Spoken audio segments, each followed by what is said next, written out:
Muito bem, olha nós aí de novo nesse canal maravilhoso que é a nossa Caixa de Discos. E se você não segue aí na nossa Caixa de Discos, já demorou pra seguir, meu irmão. Aperta aí, ó, clica no curtir, clica no seguir, clica no se inscrever-se, né, na verdade. Clica no sininho, que o bagulho é louco e ajuda muito o nosso trabalho aqui, falando sobre várias coisas, vários assuntos aí do mundo do rock, da música, de cultura pop em geral, não é mesmo?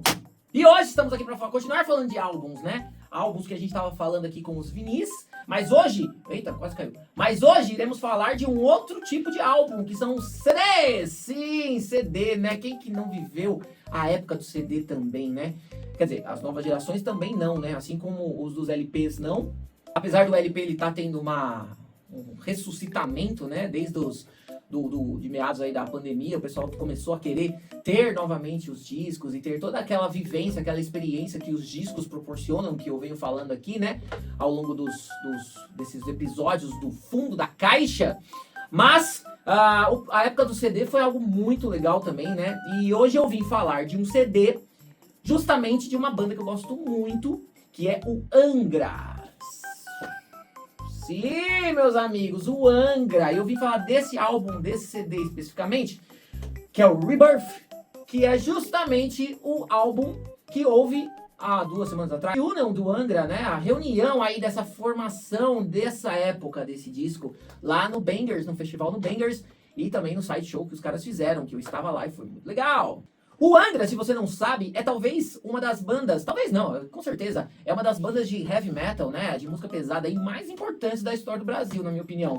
Ao lado de Sepultura aí é uma das bandas que realmente levou o nome da música brasileira, principalmente do heavy metal brasileiro, mundo afora, né, lá pro Japão, pra Europa. É uma banda extremamente reconhecida no cenário e respeitada no cenário do heavy metal mundial. É, meus amigos, o bagulho é louco e tem um porquê disso. Antes de falar do disco em si, né, Angra foi uma banda que surgiu já lá nos anos 90, né, pelo guitarrista Rafael Bittencourt e o baterista Marcos Antunes. E foi uma banda que teve a ideia da banda era trazer referências mescladas para o heavy metal, né? Referências da música brasileira, referências da música erudita.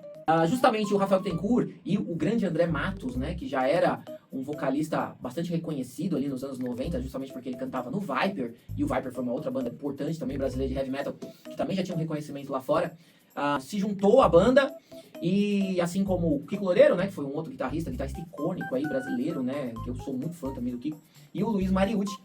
Formou-se o Angra lá nos anos 90. E como eu falei, o Angra tinha essa proposta, né, de trazer elementos não só do heavy metal, da música pesada, mas também da música erudita, até porque os caras estudavam, né, o Rafael, o André, eles faziam faculdade de composição e regência, e eles tinham muitas referências da música erudita, né, e trouxeram isso pro heavy metal também, assim como elementos da música brasileira. Essa formação foi muito curiosa, né, porque... Tem o pessoal que fala aí que o Angra foi uma boy band, né? Que foi formada aí porque foi escolhida a dedo, né? É um certo crítico musical aí que fala umas bosta, né? Mas enfim, não iremos entrar nesse mérito agora. A questão é a seguinte, o Angra, com a proposta que eles tiveram, foi justamente o diferencial, né? Porque o que acontece? Eles vieram com uma vertente do que o pessoal chama lá na gringa de power metal. Ou o pessoal chama aqui de metal melódico, né? Metal mais rápido, com... Espadinha!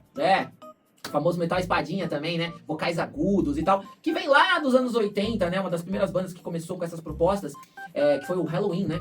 Uma banda extremamente importante aí desse subgênero do metal, né? Que o pessoal vai botando nome, né? Esses nomes de subgênero que eu acho meio bosta também, mas enfim. Mas tô falando isso porque é o nome que o povo dá, né? Então é isso aí. E aí eles trouxeram esses elementos aí, né? Do power metal, como o Halloween faz e outras bandas, que nem o Blind Guardian, e depois teve uma porrada de outras bandas nessa vibe. Traziam elementos da música brasileira e elementos da música erudita, como eu havia comentado, né? Tanto que o primeiro disco, né, que é o Angels Cry. Angels Cry, meu irmão! Como já dizia o Neto.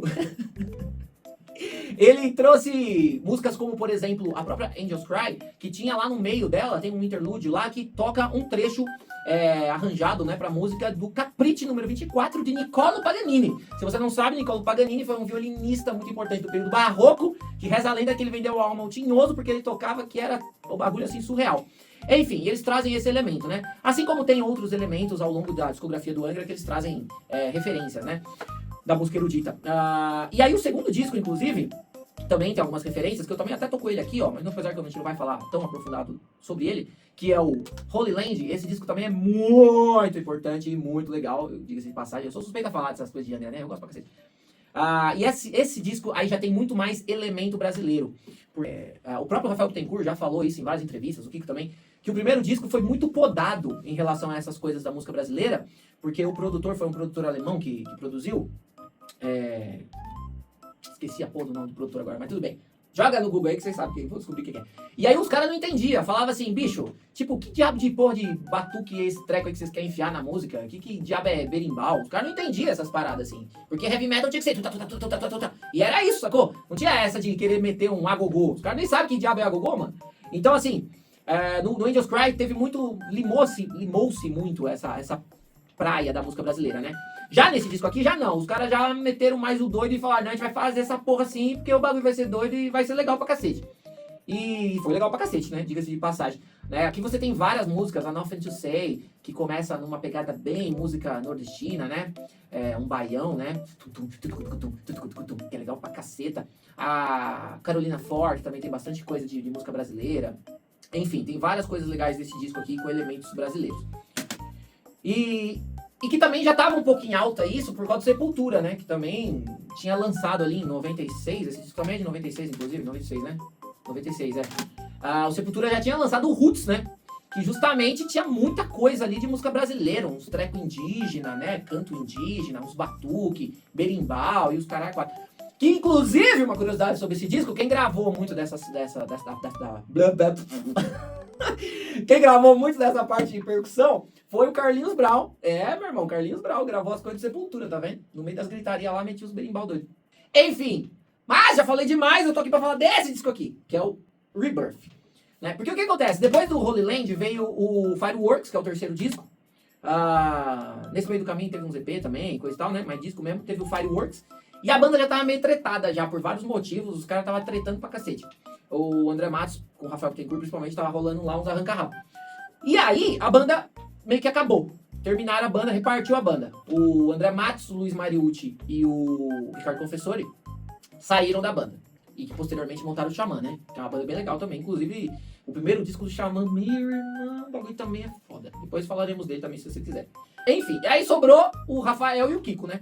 E aí, eles falaram, não vamos parar a banda, vamos montar outra banda. E aí, surge esse disco com a formação icônica dessa época, que é Edu Falaschi nos vocais, Felipe Andreoli no contrabaixo e Aquiles Priester na batera. E aí, malandro, o bagulho foi louco. Tá certo que os caras tinham umas características bem diferentes, né? O André Matos era um cantor que, tipo, realmente o cara era diferenciado, né? Ele tinha uma questão ali de tanto alcance vocal quanto interpretação e tal, que era muito própria dele, né? O Edu Falaschi já é outra pegada, né? Ele já tem uma pegada mais agressiva, porém tem um alcance fudido também. Mas são vocalistas bem diferentes, né? Bem distintos. E em relação à cozinha da banda, cozinha, pra quem não sabe, é a parte rítmica barra harmônica do contrabaixo e bateria ali, né? Veio com uma pegada monstruosa tecnicamente, né? Não que o Ricardo Confessori e o Luiz Mariucci não eram técnicos, mas o Felipe Andreoli e o Aquiles, eles tinham uma pegada progressiva que era muito monstra, né? E que moldou o som da banda nesse período aqui. E a banda surgiu, né, com essa formação e justamente chama Rebirth, que é uma das baladas aqui do disco. E tem tudo a ver com o disco. E porque foi um renascimento da banda, né? Rebirth, ressurgiu, renasceu, né? E foi muito legal.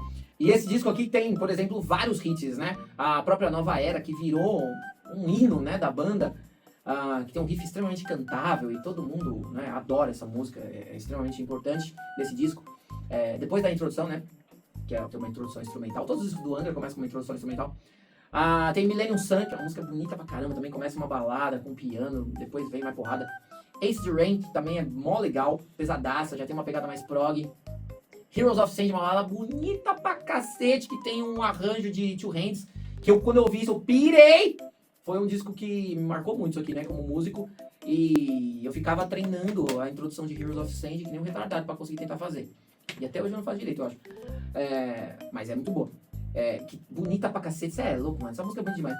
Unholy Wars, que aí já é uma pegada bem progressiva, começa com maracatu, a música é demais, Unholy Wars, eu acho sensacional. Aí vem a própria Rebirth, né? Balada bonita demais, que tá louco. Depois vem Judgment Day, também é uma música bem legal. Depois vem Running Alone, que é bonita pra cacete também. Muito legal. E depois vem Visions Prelude, que tem uma pegada... Na verdade, não é que tem uma pegada, né? É uma música rearranjada do Chopin. Deixa eu ver. Pra que serve o encarte? É, olha aí, ó. CD também tem encarte, pra isso que serve o encarte. O opus número 24 do Chopin em Dó menor. Sim, meus amigos. Então, é uma música que foi rearranjada, né? Adaptada. E foi colocada uma letra, que é bem bonita, inclusive. E tem toda essa coisa da dramaticidade do Edu Falaschi cantando. O bagulho é louco. E, bicho, e esse é Rebirth, que foi um disco icônico, marcante, sensacional, lindo e bonito. Né? E foi muito importante, justamente por conta dessa nova formação que eu falei. E foi realmente um ponto de partida ali para uma nova etapa da banda. E que depois desse disco, inclusive, vem o Temple of Shadows. Que malandro. Ai, aí o bagulho também fica doido, viu? Aí tem uma pegada mais progressiva também. É um disco bem conceitual, bem legal. Enfim, eu poderia ficar falando aqui sobre todos os discos do Angra, porque eu gosto de todos deles. Rafael, esperamos você aqui. Rafael Bittencourt, pô, vem aí na nossa caixa de discos, vem ser entrevistado aqui por esse lindo, charmoso e elegante entrevistador. Vem aí, todo mundo vai gostar. Nós é pequeno, mas nós é limpinho. É isso aí, pô. Tomar um cafezinho, uma cervejinha, que a gente fica muito feliz. Marca aí, se você quer ver o Rafael Bittencourt aqui, ó, vamos fazer aproveitando aqui, fazendo uma campanha nesse canal maravilhoso aqui, ó. Você que acompanha esse canal e você quer o Rafael Bittencourt aqui, marca ele aí nos comentários e fala Rafael Bittencourt. Bota a hashtag Rafael Bittencourt na caixa de discos. É bom esse hashtag? Tá ótimo. É isso aí, ó. Rafael Bittencourt na caixa de discos. Vou escrever o coisa aqui, ó. Tá aqui, ó. Muito bem, meus amigos. É isso. Esse foi Rebirth do Angra.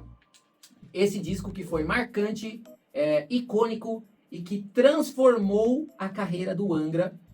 Quase que a banda acaba, porém renasce com esse clássico aqui. E que, né, virou tão clássico que depois de 20 cacetadas anos aí, né, os caras estão fazendo reunion, né, que foi uma das reunions que vendeu ingresso pra cacete aí, porque esse disco não marcou só a mim, marcou uma porrada de gente, né, pelo menos muitos amigos, colegas que eu converso, dizem que esse disco foi realmente revolucionário, principalmente a galera que é músico, né, porque tem coisas, pelo menos, como eu tava falando, né, a parte de guitarra, excepcional, né? Rafael Bittencourt e Kiko Loureiro sempre foi uma dupla assim que o bagulho é louco! E fora a questão como eu falei, do Felipe Andrioli no baixo, né?